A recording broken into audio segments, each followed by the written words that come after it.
So after grinding a few levels, I decided that I needed a ranged weapon. Now I could buy one, but with money as tight as it is, I decided to do something stupid.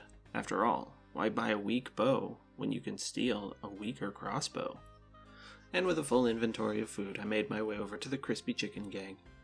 Just like that, I had a ranged weapon, and a few minor flesh wounds. With that out of the way, I could start training ranged combat, which I had initially planned to ignore entirely, but it occurred to me I could safe spot stronger monsters and not waste the food I don't really have. So I took the money and left, picked up a few arrows, realized my ranged attack bonus was hot garbage until I visited an old friend. It was finally time to start training range. After briefly forgetting food, I decided the best place to pick a fight was the bar. After only a few kills, I got what I was after. While working on base 20, I was checking the wiki to see what I could and could not get. Apparently, this is the only thing I can kill to drop a bronze axe, which meant woodcutting and firemaking were on the table. With that out of the way, it became much easier to train in the sewers, seeing as how I could now bring logs with me, which I definitely didn't do. Also, Old Man Yarlow has logs. The point is I can now, and always could. But woodcutting will be a very slow way of earning money, especially with oak logs and yew logs much later on. For now, however, I wanted to try getting something special from these zombies, besides their bones, of course. While waiting for a specific drop, I had a bit of time to think about other skills I wanted to train, and ways that I could train them. And two skills I didn't really have an answer for: crafting and fishing. With my restrictions, it would be difficult to get a small net to be able to start fishing, let alone find a fishing spot with shrimp. The special exception could be made to allow access to the wilderness, but being a hardcore Ironman in the wilderness is a bad idea. So I started thinking about the three main cities: Falador, Varrock, and Lumbridge. Falador has a moat, but as far as I know, nothing lives in it besides ducks. Fishing in Varrock's many fountains is not only stupid, but impossible. Which leaves Lumbridge. There's a river spot where you could fish, but it's outside the city limits, and far outside my own restriction. So what does that mean for the account? Are we just never going to go fishing? Unfortunately, as of recording this, I don't have an answer as to how to train fishing besides random events and lamps. Maybe it'll become obvious later. But for now, fishing is off the table. So what about crafting?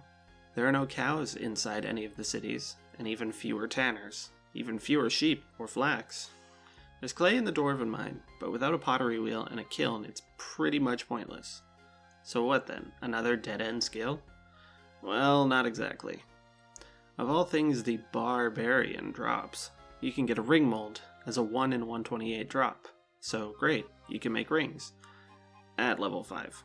Which means every experience random, that I haven't gotten so far, is going into crafting until 5. I got tired of waiting for a 1 in 128 drop for a minor upgrade, and just went to get it myself. Explode an imp for good. Oh no. I decided to take a short break from the combat grind to kill something else. Trees! I've been thinking about what to do next while I grind, and I've come to the conclusion I need money. Not just because I'm greedy, but I want to train magic. I want to gain access to other cities, specifically Falador.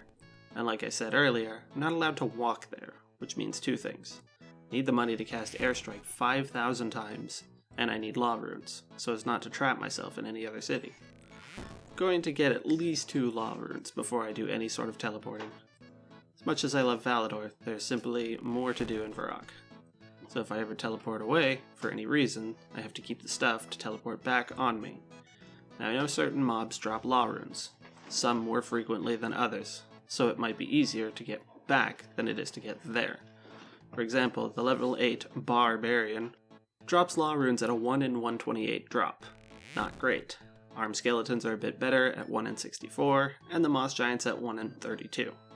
So in Varrock I've got 3 options for how to get law runes. In Falador, however, the only thing I've found that drops law runes is the White Knights at a 1 in 128 chance. I wrote that fucking weird. So in Varrock I've got a 1 in 128 against a level 8, not bad. In Falador I've got a 1 in 128 against a level 36, very bad. So my plan for now is to try and farm skeletons for that 1 in 64 drop, then train magic to 37 so I can teleport to Falador. Unfortunately, getting 37 means casting Windstrike 5,000 times, approximately, which means I need $16,000, which, as of recording, I do not have a way to earn that doesn't take 12 years. Combat is difficult, because my only source of food is rat steaks, and until 40, that's all I've got available. I'm going to allow myself access to the Cook Guild despite the fact that it is ever so slightly outside of Varrock's walls. But it means I can't use it until level 40, which doesn't help me now. Seeing as how the Barbarian has 3 unique items that I need, it's time to go make her life difficult. The ring mold, which I need for crafting, is another 1 in 128 drop. Same with the 2 set of law runes, and lastly the staff I'm too cheap to buy is a 1 in 32 drop. I'm going to be killing her anyway for that mold, so I might as well try for a staff too while I'm at it. And if she doesn't give me the stuff I want by the time I run out of bolts and patience, I'll at least have a decent range level, perhaps high enough to range moss giants for their chance at law runes.